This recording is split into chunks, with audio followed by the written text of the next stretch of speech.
شروع اللہ کا نام لے کر جو بڑا مہربان نہایت رحم والا ہے۔ سورہ الاعراف آیت 1 تا 25۔ الف لام میم صاد۔ اے نبی، یہ کتاب جو تم پر نازل ہوئی ہے اس سے تمہیں تنگ دل نہیں ہونا چاہیے۔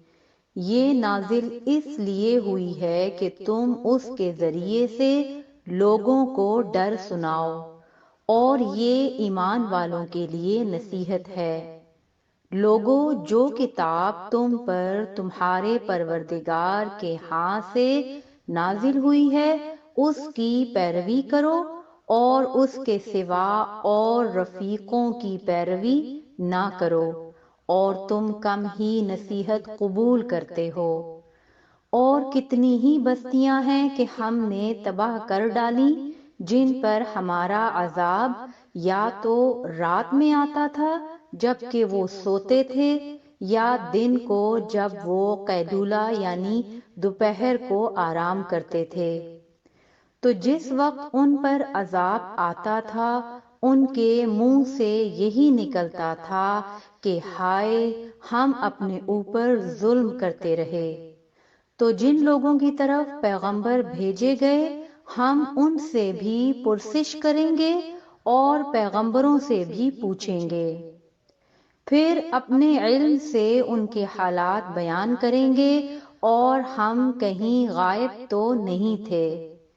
اور اس روز اعمال کا تلنا برحق ہے، تو جن لوگوں کی تولیں بھاری ہوں گی وہ تو کامیاب ہیں، اور جن کی تولیں ہلکی ہوں گی تو یہی لوگ ہیں جنہوں نے اپنے آپ کو خسارے میں ڈالا، اس لیے کہ ہماری آیتوں کے بارے میں بے انصافی کرتے تھے۔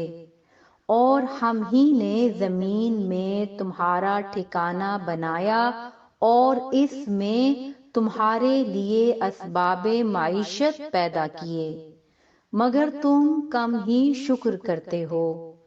اور ہم ہی نے تم کو ابتدا میں مٹی سے پیدا کیا، پھر تمہاری شکل و صورت بنائی، پھر فرشتوں کو حکم دیا کہ آدم کے آگے سجدہ کرو، تو سب نے سجدہ کیا لیکن ابلیس کہ وہ سجدہ کرنے والوں میں شامل نہ ہوا۔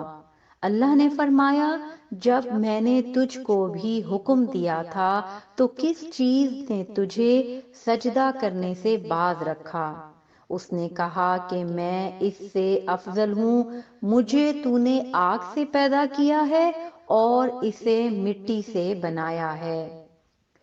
فرمایا، تو بہشت سے اتر جا، تجھے شایع نہیں کہ یہاں تکبر کرے، پس نکل جا کہ تو ذلیل لوگوں میں سے ہے۔ اس نے کہا کہ مجھے اس دن تک مہلت عطا فرما جس دن لوگ قبروں سے اٹھائے جائیں گے۔ فرمایا، اچھا، تجھ کو مہلت دی جاتی ہے۔ بولا کہ مجھے تو نے گمراہ کیا ہی ہے، میں بھی تیرے سیدھے رستے پر ان کو گمراہ کرنے کے لیے بیٹھوں گا، پھر ان کے آگے سے اور پیچھے سے اور دائیں سے اور بائیں سے، غرض ہر طرف سے آؤں گا، اور تو ان میں اکثر کو شکر گزار نہیں پائے گا۔ اللہ نے فرمایا، نکل جا یہاں سے پاجی مردود، جو لوگ ان میں سے تیری پیروی کریں گے میں ان کو اور تجھ کو جہنم میں ڈال کر تم سب سے جہنم کو بھر دوں گا۔ اور اے آدم، تم اور تمہاری بیوی بہشت میں رہو سہو، اور جہاں سے چاہو اور جو چاہو نوش جان کرو، مگر اس درخت کے پاس نہ جانا ورنہ گناہگار ہو جاؤ گے۔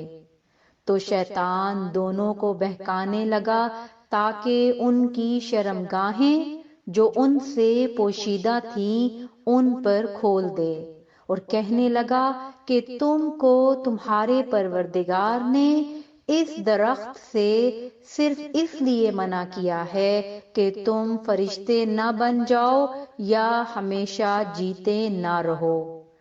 اور ان سے قسم کھا کر کہا کہ میں تو تمہارا خیر خواہ ہوں۔